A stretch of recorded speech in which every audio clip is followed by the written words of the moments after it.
What's good, YouTube? It's your boy, Blue Blood Sports TV, and I'm back at y'all with another one. So we got a major update. A major update.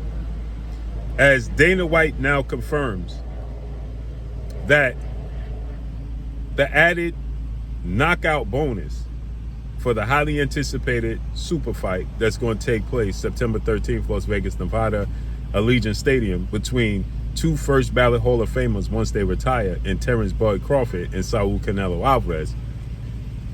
It was reported yesterday, as I told you guys, there is an added bonus of $1 million for a knockout. Well, guess what? His Excellency Turki has now decided to change that. And guess what?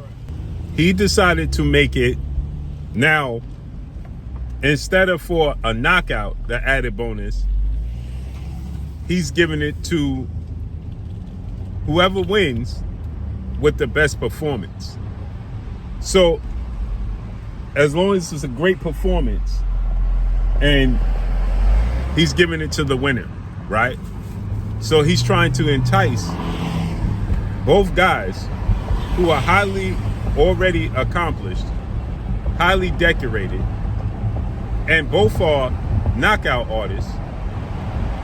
For some reason, it gets overshadowed that Canelo Alvarez is not the only knockout artist here. In all actuality, Terrence Crawford has more spectacular knockouts in recent time, or stoppages, than Canelo Alvarez has had.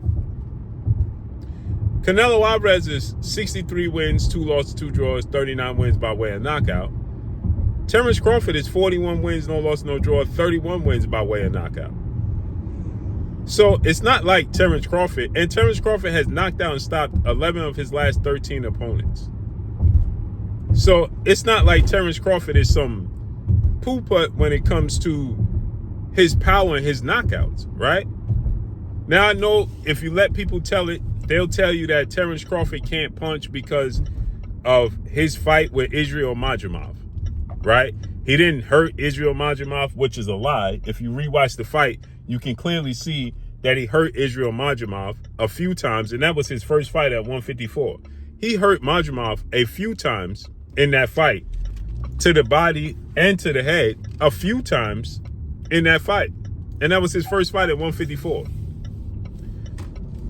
He absolutely obliterated and dominated Errol Spence in the biggest fight of his career. In the biggest fights of Canelo Alvarez's career.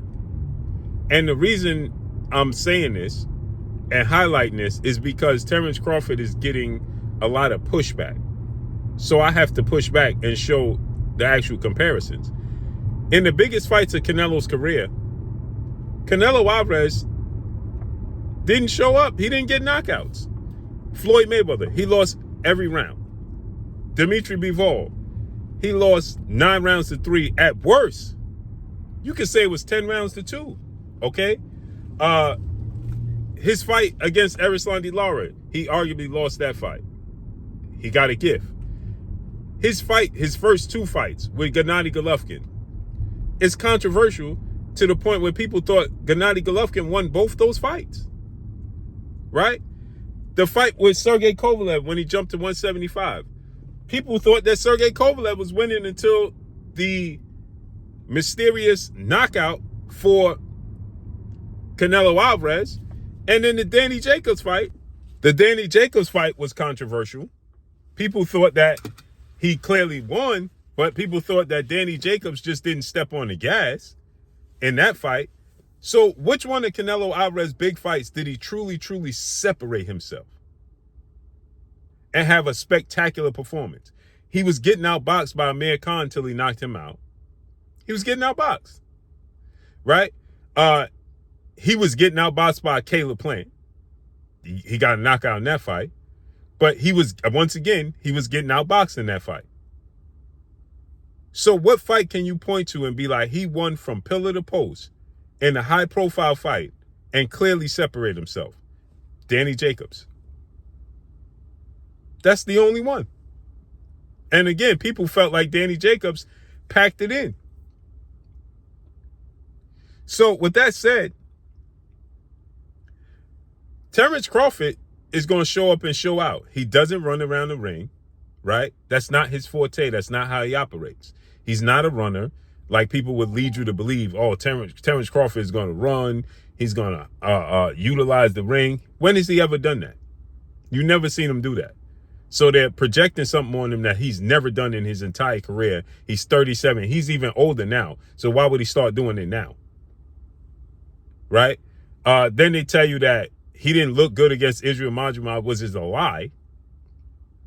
And then people talk about the size of Canelo Alvarez, but he didn't get knockouts at 168.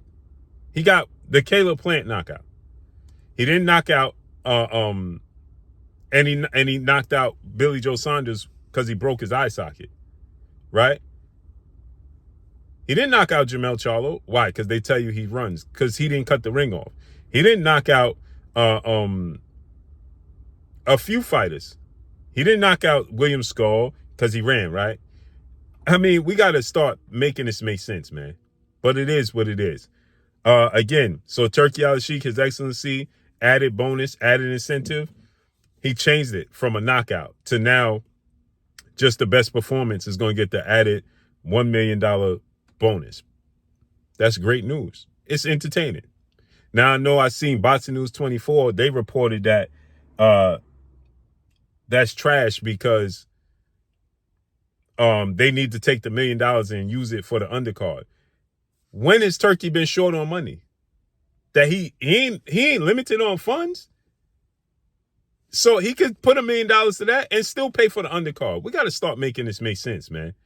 But again, that's all I got for y'all, man. Drop a comment in the comment section. Let me know what y'all think. Follow me on Instagram at Blue Blood Sports TV, all in one word. It makes it exciting, man. It makes the sport exciting. That's what it should be about. Not a bunch of negativity. I'm gone. Peace.